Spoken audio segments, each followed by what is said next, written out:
প্রাচীন মিশরের কথা ভাবলেই নীল নদ, ফ্যারাও, মামি ও হাইরোগ্লিফসের কথা মনে পড়ে।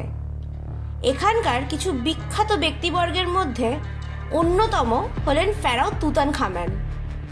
মিশরের প্রসঙ্গে যে কোনো ছবিতেই পিরামিডের পর সবচেয়ে বেশি তুতানখামেনের সোনার মুখোশটিই দেখতে পাওয়া যায়। তাহলে কে এই তুতানখামেন? খ্রিস্টপূর্ব 1341 সালে মিশরের আমারনায় জন্ম 18তম ফ্যারাও বংশের একজন ফ্যারাও ছিলেন তিনি। তুতানখামেন ছাড়াও তিনি তুতানখাতেন, তুতানখামুন এবং রাজা তুত নামেও পরিচিত। তার পিতা আখেনাতেনের মৃত্যুর পর মাত্র 8 বছর বয়সেই তুতানখামেনকে মিশরের দায়িত্বভার দিয়ে সিংহাসনে বসানো হয়। অল্প বয়স হলেও তিনি একজন জনপ্রিয় ফ্যারাও হিসেবে বিখ্যাত হন। খ্রিস্টপূর্ব 1333 থেকে খ্রিস্টপূর্ব 1323 অর্থাৎ মাত্র 10 বছরের রাজত্বের পরে 18 বছর বয়সেই তুতানখামেনের মৃত্যু হয়। তুতানখামেনের মৃত্যু নিয়ে থাকে ধোঁয়াশা, যার জন্য তার মমি নিয়ে চলেছে বিস্তর গবেষণা। 2010-এর গবেষণায় দেখা যায় যে তুতানখামেনের রক্তে লোহিত রক্তকণিকার ঘাটতি ছিল। আরেক গবেষণায় ডিএনএ পরীক্ষার দ্বারা জানা যায় যে তার মাথায় ম্যালেরিয়ার জীবাণুর সংক্রমণের ফলে মৃত্যু হয়। কিছু গবেষকরা দাবি করেন যে তার স্ত্রী আনখেসেনামুন রথ চালককে দিয়ে তুতানখামেনের হত্যা করান, কেননা এক্সরে রিপোর্ট থেকে জানা গেছে যে তার মাথার পেছনে রক্ত জমাট বাঁধার ও আঘাতের চিহ্ন দেখতে পাওয়া যায়। 2018-ওর ভার্চুয়াল অটপসিতে জানতে পারা যায় যে তার বাঁ পায়ে একটি হাড়ের রোগও ছিল। তখনকার দিনের ফ্যারাওরা নিজেদের রক্তর বিশুদ্ধতা বজায় রাখার জন্য নিজেদের ভাই বোনেদের সাথেই বিবাহ বন্ধনে আবদ্ধ হতো এবং এই নিকটাত্মীয়দের মধ্যে বিয়ে হলে জিন ঘটিত অসুখ হওয়ার সম্ভাবনা অত্যন্ত প্রবল থাকে। তুতানখামেনের হত্যার এবং জিন ঘটিত মৃত্যুর জল্পনার অবসান ঘটায় জানুয়ারি 2005-এর সিটি স্ক্যান, যার মাধ্যমে জানা যায় যে তুতানখামেনের মৃত্যু হয় ম্যালেরিয়া এবং গ্যাংগ্রিনের জন্য। তার এই সমাধিটি খুঁজে পাওয়া গেল কিভাবে? 1903 সালে ইংল্যান্ডের ধনকুবে লর্ড কার্নারভন এক গাড়ি দুর্ঘটনায় আহত হয়ে মিশরের কায়রোতে সুস্থ হতে যান এবং শখের বশে মমি, পিরামিড, ফ্যারাও ও আরও প্রত্নতাত্ত্বিক সম্পদ নিয়ে ঘাটাঘাটি করা চালু করেন। এই সময়ই খবরের কাগজে তার নজরে পড়ে যে প্রখ্যাত প্রত্নতত্ত্ববিদ থিওডর ডেভিসের নেতৃত্বে মিশরের ভ্যালি অফ কিংসে খনন কাজ চলছে। সেটা দেখে লর্ড কার্নারভনের মাথায় নতুন কোনো পুরাকৃতির আবিষ্কারের মাধ্যমে ইতিহাসের পাতায় অমর হওয়ার ইচ্ছা জাগে এবং তিনি মিশরের সরকারের সাথে যোগাযোগ করেন। মিশরের সরকার তাকে হাওয়ার্ড কার্টারের সাথে পরিচয় করিয়ে দেয়। থিওডর ডেভিসের আমন্ত্রণে প্রায় 10 বছর আগে মিশরে আসেন হাওয়ার্ড কার্টার। ভ্যালি অফ কিংসে কাজ প্রায় শেষের পথে থাকায় কাজ না পাওয়ার এবং আহারের অভাবের দুশ্চিন্তাতে আচ্ছন্ন ছিলেন তিনি। তখনই দেবদূতের মতো হাজির হন লর্ড কার্নারভন, যিনি কার্টারকে নতুন করে খনন কাজ শুরু করতে বলেন এবং আশ্বাস দেন যে সম্পূর্ণ খরচ তিনি সামলাবেন।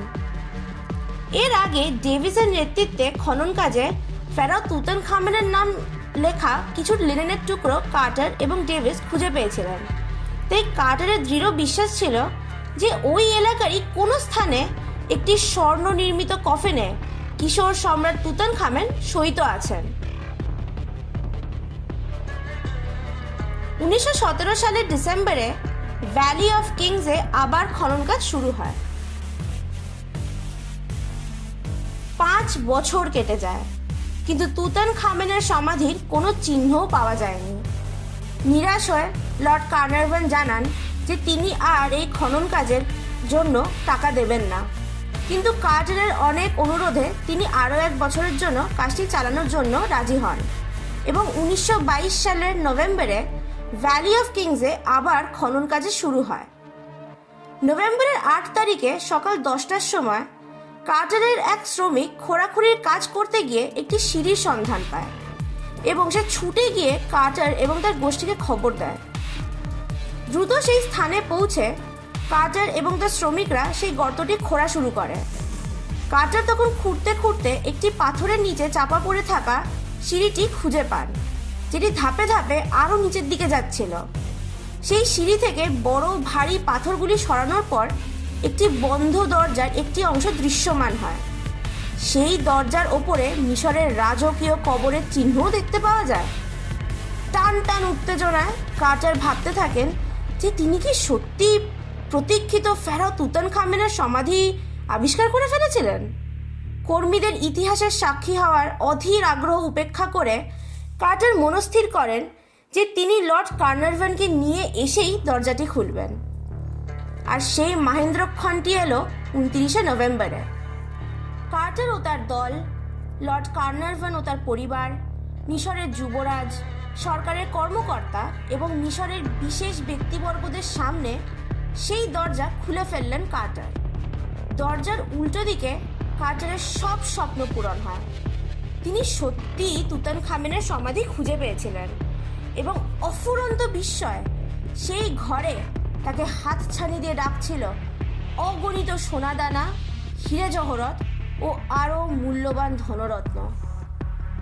ফেরাও তুতানখামেনের সমাধি একটি ব্যতিক্রমী ছিল, কারণ এই সমাধিটি অক্ষত অবস্থায় পাওয়া যায় এবং কোনো ধনরত্নই ডাকাতদের কবলে পড়েনি।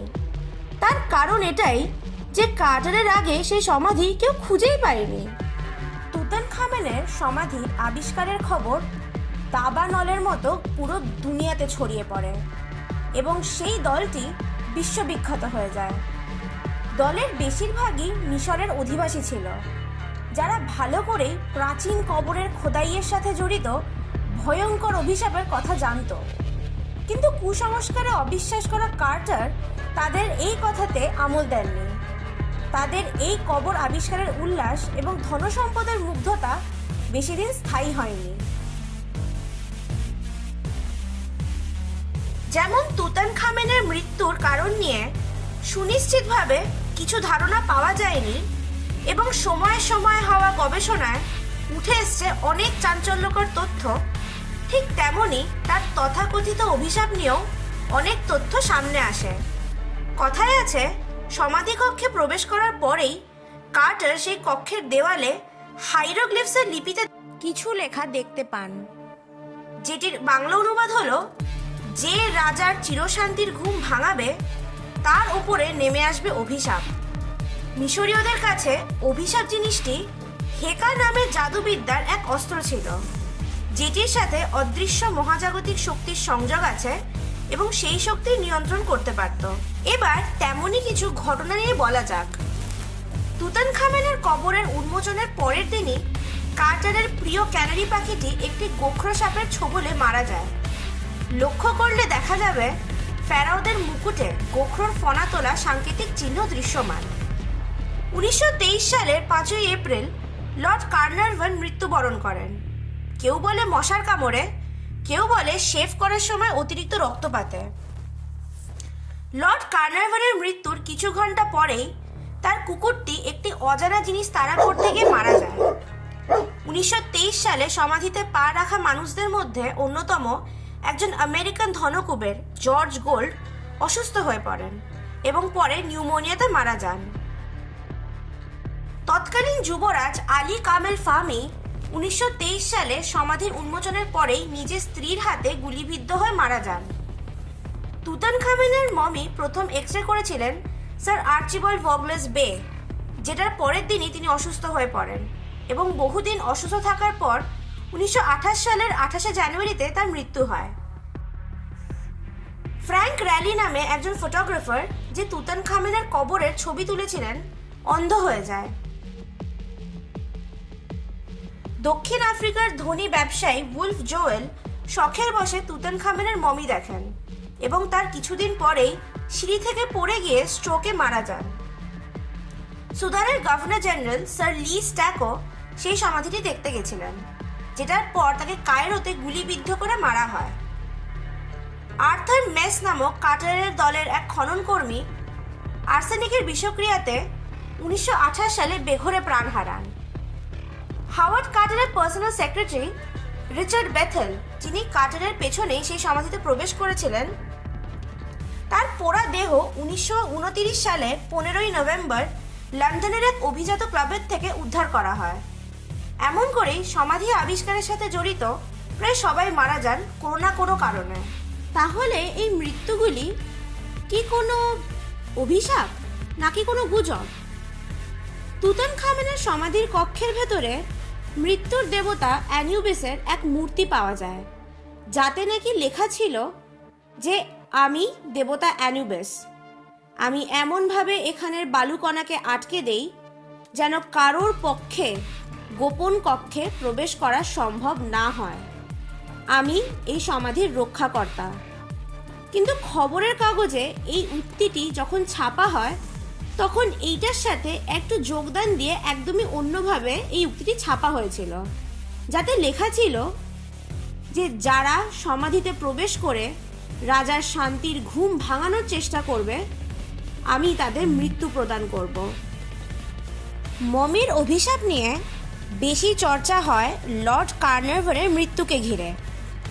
দেখা যায় যে লর্ড কার্নারভন গাড়ি দুর্ঘটনার ফলে আগে থেকেই দুর্বল ছিলেন, আর তার সঙ্গে তিনি ফুসফুসের সমস্যায় ভুগছিলেন অনেক দিন ধরে। আর সবাধারে জন্মানো ব্যাকটেরিয়া তার মৃত্যুর সম্ভাবনাকে আরও বাড়িয়ে তোলে, যার ফলে এটা ধারণা করতে অসুবিধা হয় না যে তার মৃত্যু স্বাভাবিকই ছিল।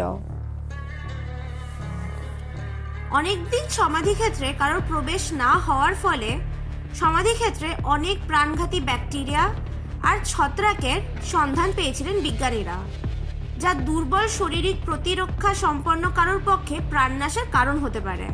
গবেষণায় দেখা গেছে প্রাচীন কিছু mummy Aspergillus Niger, Aspergillus flavus এইসব ছত্রাকের জীবাণু বহন করে, যেগুলো ফুসফুসে রক্ত জমাট বাঁধা বা রক্তপাতের জন্য দায়ী। ফুসফুসের জন্য মারাত্মক ব্যাকটেরিয়া সিউডোমোনাস এবং স্টাফাইলোকক্কাসের সন্ধানও পাওয়া গেছে তুতানখামেনের সমাধি কক্ষের দেওয়ালে। অন্যদিকে কার্টারের প্রিয় ক্যানারি পাখিটিকে এক গোখরো সাপ নাকি মেরে ফেলে। রাজা তুতানখামেনের মুকুটে গোখরো সাপ দেখতে পাওয়া যায়, তাই সবাই এই ঘটনাকেও অভিশাপের সাথে তুলনা করে। কিন্তু কার্টারের ডায়েরি থেকে এই রকম সাপ নিয়ে কোনো ঘটনার উল্লেখ পাওয়াই যায়নি। ব্রিটিশ জার্নাল অনুযায়ী 2002 সালে প্রকাশিত একটি আর্টিকেল থেকে জানা যায় খননের কাজে যুক্ত থাকা 44 জনের মধ্যে প্রায় সবাই স্বাভাবিকভাবে পরিণত বয়সেই মারা যান এবং কোনোভাবেই এদের মৃত্যুর সাথে অভিশাপের কোনো সম্পর্কই নেই। টানা 7 বছর ধরে রাজা তুতানখামেনের সমাধি পাহারা দিয়েছিলেন রিচার্ড অ্যাডামসন নামের কার্টারের এক দলের আরেক কর্মী, এবং তিনি বেঁচেছিলেন 60 বছর পর্যন্ত।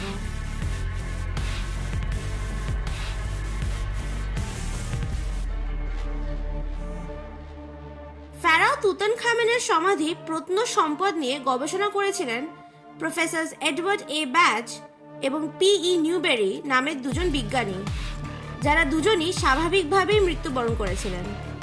প্রফেসর ব্যাজের কথায়, আমি তো মমি নিয়ে নাড়াচাড়া করেছি, কিন্তু কোনো অভিশাপই আমায় ছুঁতে পারেনি।